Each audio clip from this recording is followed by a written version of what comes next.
మొన్న చెంగిచెర్లలో హోలీ వచ్చింది, దాని కులమేంది మతమేంది, అందరు రంగులు వేసుకున్నారు, అందరు ఆడుకున్నారు. అయిపోయినాక ఎవరో ఇద్దరు ఆడ డాన్స్ పెట్టుకున్నారు, డీజే పెట్టుకున్నారు, ఊరందరూ కలిసి డాన్స్ చేసిరు, దాడులు జరిగినాయి. మరి ఖండించినవా? బాధిత కుటుంబాలను పరామర్శించినవా? ఇవన్నీ ఏం చేయకుండా నాకు హనుమాన్ చాలీసా వచ్చు, నేను ఇప్పుడు చదవనా అంటే ఆ పక్కన ఉన్న వినయ్ భాస్కర్ అంటే ఆయన చదవన్నా రోజు పూజ చేస్తారట వీళ్ళు. ఎప్పుడైనా ఎవరి ముఖానికన్నా బొట్టు కనబడ్డా? అది మేమే బొట్లు పెడతాం, మేమే పూజలు చేస్తాం, మేమే హిందువులం. ఎప్పుడు యాదికి వచ్చింది హరీష్? అధికారం పోయిన తర్వాత హిందువులు, అధికారంలో ఉన్నప్పుడు కాసిం రజ్వీ వారసులు.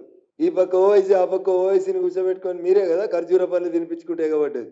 ఎన్నడన్నా హిందువుల గాయం తగులితే ఈ రోజు దాకా హరీష్ అన్నట్టు ఆయన వచ్చి పరామర్శించిండా?